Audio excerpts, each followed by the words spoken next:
Hello and welcome to another episode of the Working Conversations podcast, where we talk all things leadership, business communication, and trends in organizational life. I'm your host, Dr. Janel Anderson. Today's topic comes from a listener. The listener writes, "Dear Dr. Janel, I have a coworker that I really don't like. I just don't like her, but I have to work with her. We're on the same team. Other people in my company seem to like her just fine. In fact, she has a lot of friends at work and people think she's charming and funny, but I'm just irritated by her. Every little thing she says and does gets on my nerves. I like all the other people on my team and I'm friends with some of them outside of work. As far as I can tell, this person that I don't like does her job well. We work on projects together once in a while, which happens, of course, because we're on the same team and her work is fine. I just don't like her, and I would prefer not to work with her if I had the choice. I'm finding myself declining invitations to work lunches and happy hours if I know that she's going to be there, and then I feel left out, even though it's my own doing. So I'm reaching out to you to find out what I should do. Sincerely, Disliking in Dallas." Well, Disliking in Dallas, first of all, I want to put your mind at ease. It's okay not to like someone. Even if it's a coworker, even if it's your boss, and even if everyone else seems to like them just fine. In one of my training classes, I talk about affinity bias. This is when we unintentionally favor someone that we work with because we like them. And affinity bias is a coin that has two sides, so the reverse is also true. We might unintentionally disfavor someone that we don't particularly like. I have participants in this workshop jot down the names of the people that they manage, or if they're not in a management position, their coworkers. And then I ask them on a scale of 1 to 5, where 5 is, if we didn't know each other from work, I'd be friends with this person if I'd had a chance to meet them. And 1 is, I don't care if I never spend another minute with this person in their presence. And I have the participants rate everybody on that scale of 1 to 5. Then I advise them that the 1s and the 5s are where they need to look for affinity bias.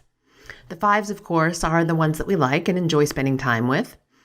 We are likely to favorably treat them in our interactions with them at work. And if we're managers, we might be assigning them favorable projects or overlooking when they're late with something, chalking it up to an anomaly.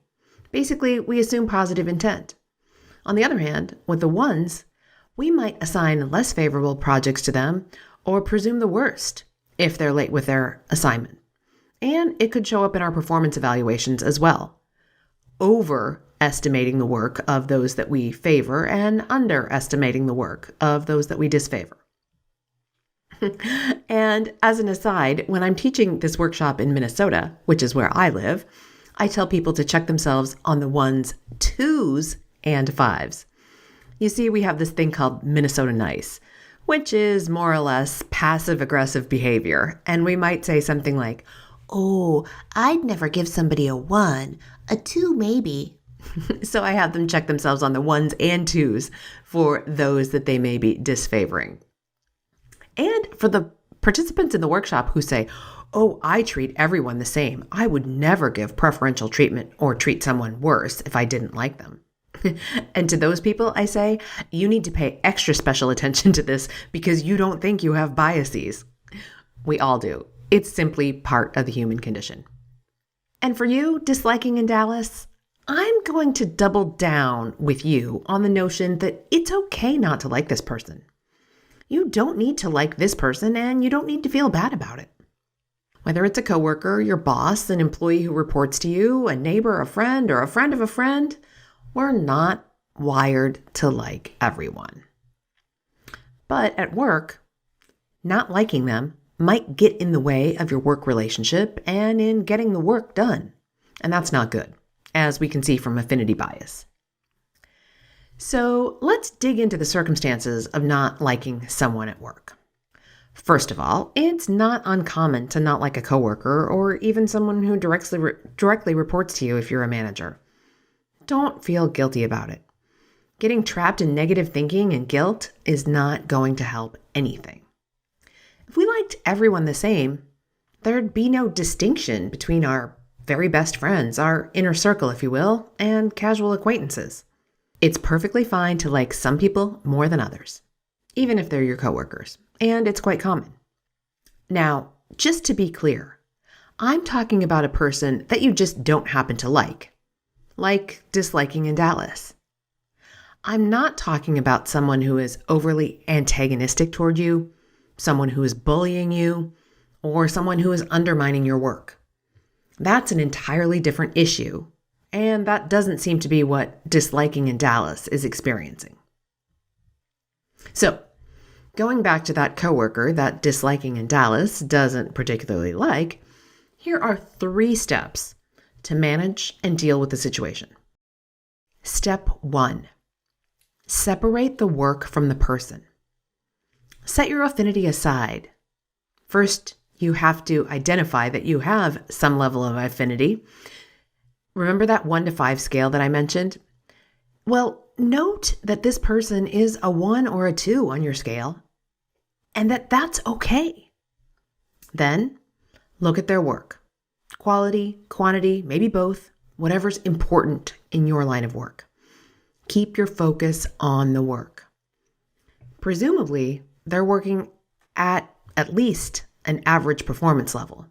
And if they're only at performance level and no better, don't hold that against him. There's no harm in meeting minimum expectations. Step 2. Manage your emotions. You are 100% responsible for how you show up in the workplace and in your interactions with others. As you think through the idea of affinity bias, do your best to not let the disliking of this person seep in around the edges through your emotions. It's very easy to be dismissive or disrespectful to someone that you don't like. But this is at work, so make sure you are maintaining professionalism. An easy place to look and a good place to start is with email. Take a look at past emails that you've sent to this person.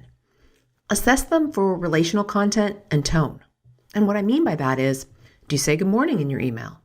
If you regularly start off and end your email correspondence with friendly greetings to your other colleagues, but you don't do that to this person, then you're letting your dislike of them get in the way.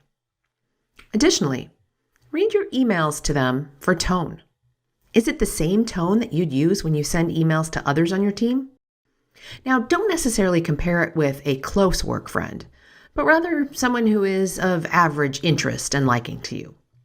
If you notice that your tone is more curt, direct, clipped, or rough around the edges, it's likely that you're not managing your emotions as well as you could.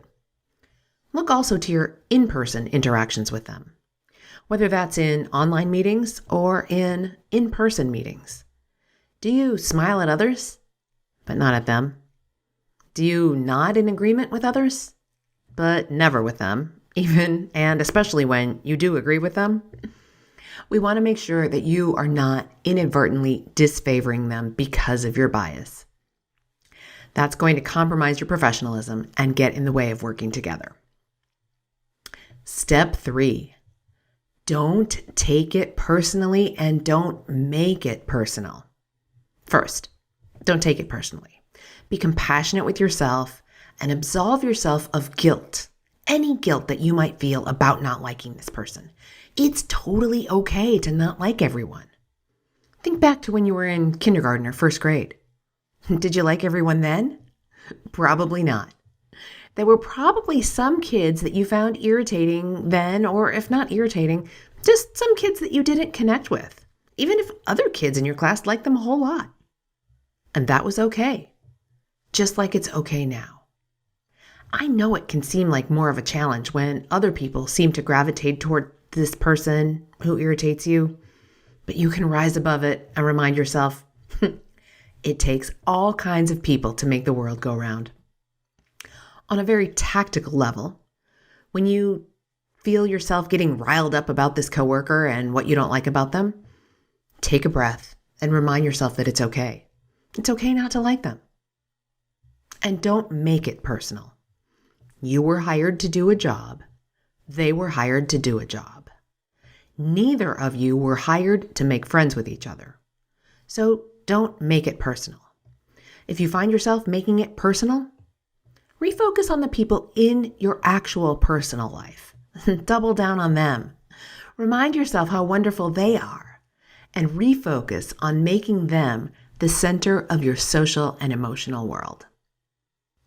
Now, Disliking in Dallas didn't ask me about this, but I do want to give some advice on what to do if you do want to start liking this person a little bit or to make the situation more tolerable.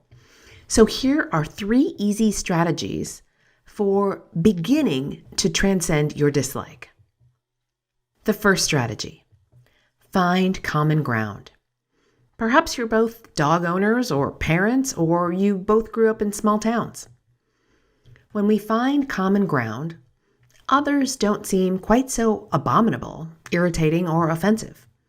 In fact, this is a great strategy for going from disliking someone to at least a state of neutrality. After all, if you're a dog lover and they're also a dog lover, they can't be that bad, now can they? Strategy number 2, focus on what this person does well. Look for evidence that they produce quality work and that they do a good job, professionally speaking, and be grateful for their contribution to your team. This will help temper your irritation, and you may even find that your gratitude starts to shift your mindset about them. Strategy number 3. This strategy is a technique that I'll borrow from the field of meditation. It's called the loving kindness meditation, and it goes like this. First, you bring the person to mind, and then you either think or say these 3 simple sentences. May you be happy. May you be free from suffering. May you live in peace. This is a beautiful process that you can undertake not just towards the person that you don't like, but towards those that you care deeply about, and even and especially towards yourself. I'll leave you with a quick story of someone that I didn't particularly care for that I worked with years and years ago. I'll call him Ted. I found him to be quirky and irritating. I thought that he talked too much in meetings, and mostly he just wanted to hear himself talk. And I didn't think he was a very good listener. There was really nothing wrong with his quality of work, at least from what I could tell, but he was my peer. I wasn't his manager. It was just his personality that I didn't like. We would occasionally be in situations where it made sense for us to talk to one another, like before a meeting started, or walking back to our offices after a meeting, or in the elevator together, that sort of a thing. So here's what I did. I used the common ground strategy and found a few things that we both had in common. We were both dog owners, and he had a new puppy. We liked some of the same music, and we were also both parents. He had 2 daughters, and at that time I just had 1 son, and our kids were somewhat close in age. These were easy topics for him to talk about and not too irritating for me to listen to because I could relate and I had an interest in them. Now, when we were in meetings together and he was hogging the floor, I would try something a bit different. I would interject to get somebody else's ideas on the table.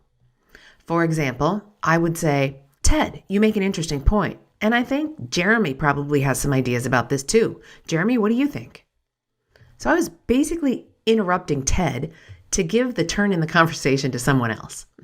This actually became fun for me, and I thought of stealing the turn from him as a bit of a game. And when I treated it like a game, my perception of him became far less irritating and offensive. And when I implemented the common ground strategy to talk about things that he and I both had an interest in, he also became less irritating and offensive. So, disliking in Dallas, I hope you find some peace and solace in your relationship with this person. And as a quick recap, here are the 3 strategies to follow when you don't like someone at work.